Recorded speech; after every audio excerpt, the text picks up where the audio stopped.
long-term goals for Ripple?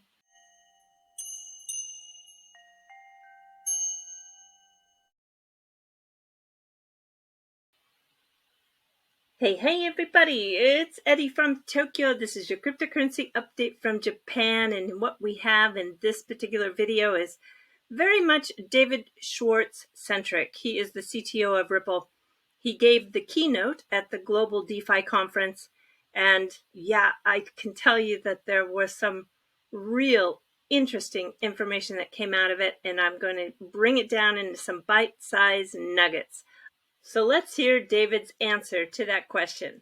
I think the biggest one is to make payments, particularly cross-border payments, feel like email. Email is everything that payments are not. And the funny thing is, like, it seems like that's a huge job, and it definitely is. But there's sort of points at which you can apply an enormous amount of leverage. Like, one interesting thing is one of the things that email has is a universal namespace. I can ask you your email address, and then everything works from there. We don't have a universal payment address. So just like those kinds of things, although that wouldn't do everything, that wouldn't mean that I could pay you easily. It would end this thing of like, do you have Zelle? No, I don't think so. Oh, what bank? Well, never mind. Let's see. Do you have PayPal? Do you have this? No, you don't. Do you have this? Oh, can you accept Bitcoin? Oh, I think so. I think, I have my broker accepts Bitcoin.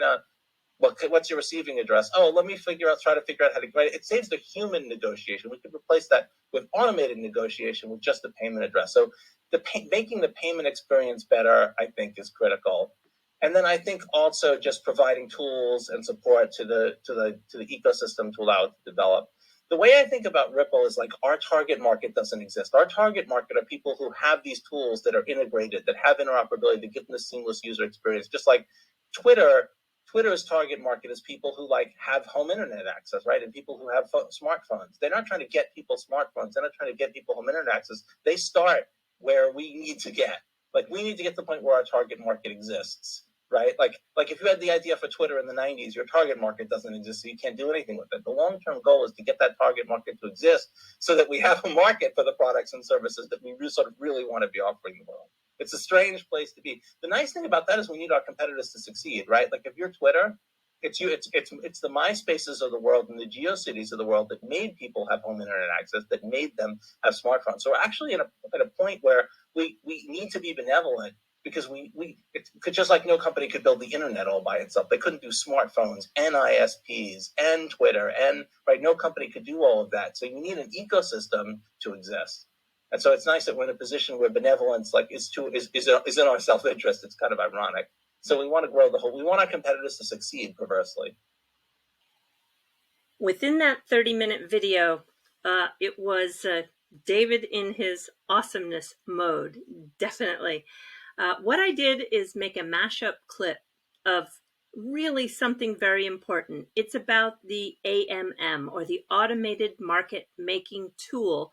There is going to be the specifications published shortly, and they are working on building this for the XRP Ledger. Should this happen, this is going to create a huge competitive advantage, allowing the XRP Ledger to leapfrog other DEXs.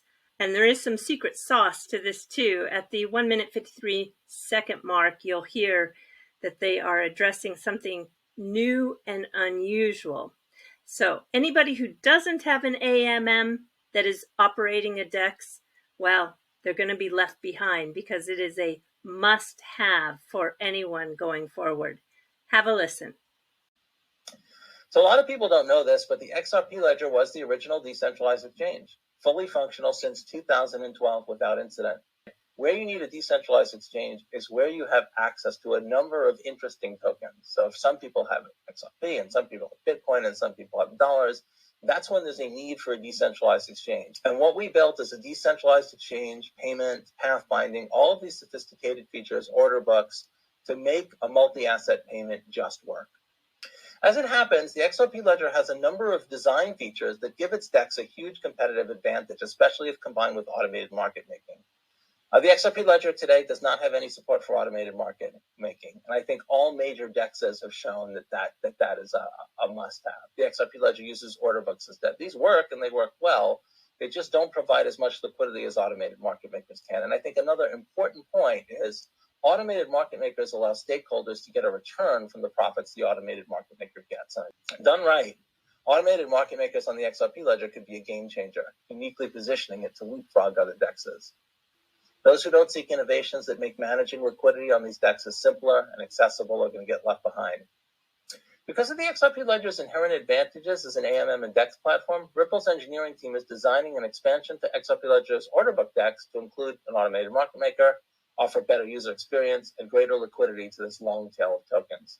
The XRP Ledger has multi-path payments that can draw down liquidity from multiple sources, and that will include the various automated market makers. So, for example, if I'm going from XRP to USD, I can go directly from XRP to USD through an automated market maker order book, but I could also go XRP Bitcoin USD, XRP Ethereum USD through these multiple paths. And then there's the secret sauce I mentioned, reducing impermanent loss. This is novel in the automated market maker market. And innovations like the XRP Ledger automated market maker are just an example of working to own a slice of that DeFi pie. Yes, owning a slice of that DeFi pie. The AMM will allow for sourcing liquidity, which will provide those tight spreads. You'll get the best price.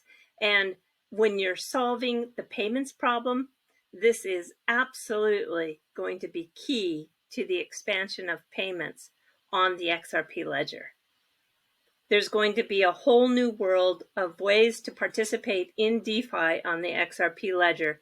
I am kind of excited about this arbitrage opportunity. The video is just fantastic. I'm going to put a link to it in the description below. I can't wait to see the specifications on this. I know I've been teasing everyone that I have some information about XRP and the country of South Africa, but yeah, I do, and it's going to come out in this free edition of the Lighthouse Report in July. If you're curious about what's going on in this Lighthouse Report, I'm a contributor, and there is going to be a Twitter space on the 25th, which is Saturday. It's going to happen at, I believe, 5 p.m. East Coast time. So that'll be 2 p.m. if you're on the West Coast. I'm going to get up bright and early at 6:30 a.m. for me on Sunday morning.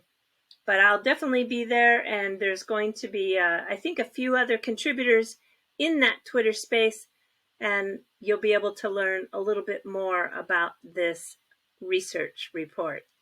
All right, everybody, let's jump to the fluff. The company Onobaka is a venture capital firm in Tokyo. They focus on early stage startups. Their investment range is 10 to 50 million yen, and they're always on the hunt for talent. This team found Bloomy. Bloomy in June received the Japan Startup Award. Pretty impressive. This regular flower subscription service has grown steadily.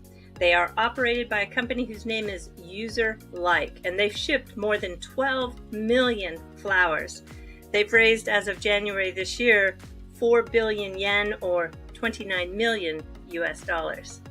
The flowers that they deliver are called non-standard flowers. They're difficult to price and sometimes even discarded, which seems quite sad to me. It reminds me of the Christmas tree in the Charlie Brown movie, the tree on the lot that nobody wanted to bring home. I'm not sure if you've seen it. It was first released in 1965, written by Charles Schwartz. It's printed as an indelible memory, as it was a traditional movie that was on TV around the holidays. I wonder if that's still the case. They have a beautiful Instagram account that has the weekly examples of what's shipped. But allow me to share with you my personal unpackaging. And one of my cats, Chibi, has his cameo appearance.